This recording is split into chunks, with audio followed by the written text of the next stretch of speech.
Motivational interviewing, core communication skills. The core communication skills of motivational interviewing can be remembered with the acronym A-ROSES. Affirm. Affirm is to acknowledge what's great about a person, their strengths, appreciation of their efforts, their strong points about their character. It's cool because affirming is almost counter to what usually happens in exchanges about changing personal behavior, where a person is meant to feel bad about themselves for their behavior.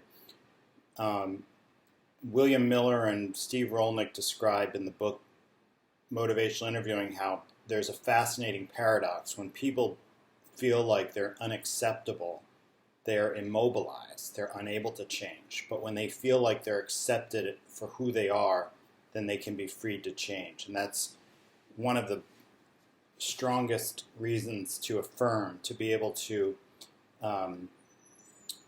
acknowledge somebody's strengths so that they feel capable of positive change. And the affirming doesn't always have to come from you. You can ask the person, what characteristics, what are your strengths? What are your past successes? What gives you confidence that you'll be able to achieve this goal? So the affirmation can be self-affirming and can be drawn out by you from the person you're interviewing. Reflections are really the core of motivational interviewing, and they're also counterintuitive, where you respond to a person's statement by taking a guess at what might come next, or what feeling is behind the words that they're conveying. So normally if somebody were to say, I like smoking, you would ask a question to get more information. Why do you like smoking? And what that does is it can distance the person from their experience, so they can be drawn outside themselves and feel like they're being questioned.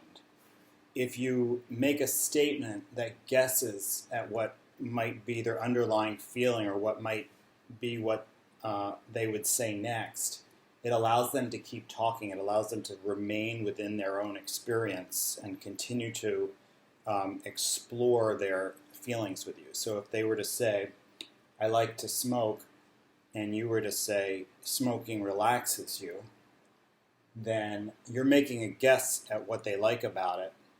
And instead of them feeling like you're questioning them or judging them, they just hear this possibility now in your exchange, and they can respond to it without leaving their own frame of reference. So reflections are a very powerful way for a person to explore how they feel.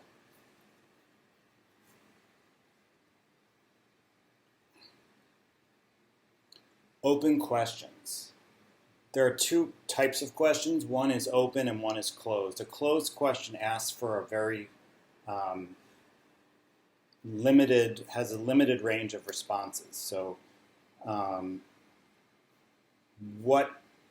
much do you smoke? Or how much do you weigh? Or how much exercise do you do? Those are all questions that have a very limited range of responses. But if you ask an open question like, what do you not like about your smoking?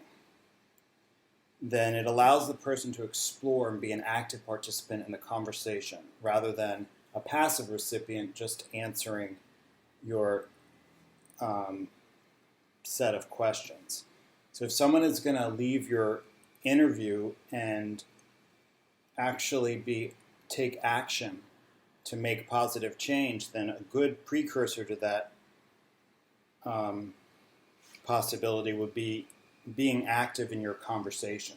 So being active in changing behaviors is more likely to occur if they're an active participant in the conversation, and not just giving you yes or no answers to questions.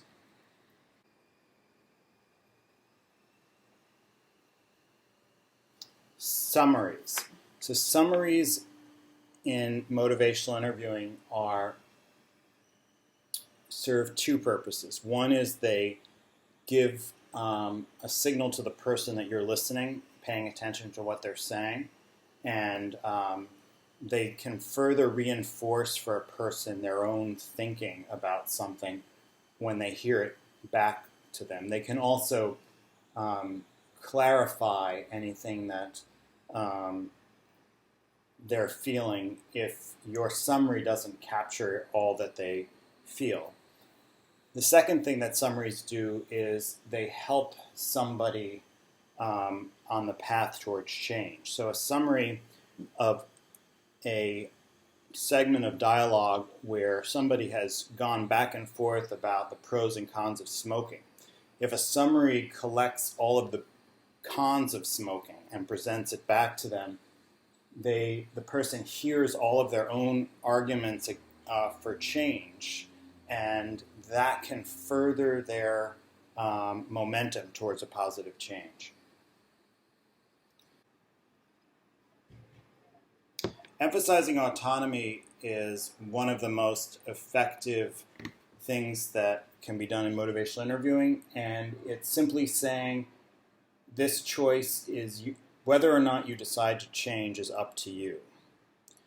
Emphasizing someone's autonomy, especially if they feel or they seem to feel coerced into changing, can free them to own the change for themselves. Seeking collaboration is part of this partnership spirit of motivational interviewing, where you're asking the person, what do you think you're going to do? Or what do you make of this information? Or what would you like your future to be like? It's actually acknowledging the person's ownership of what happens in the future and treating them as an expert in your collaboration together.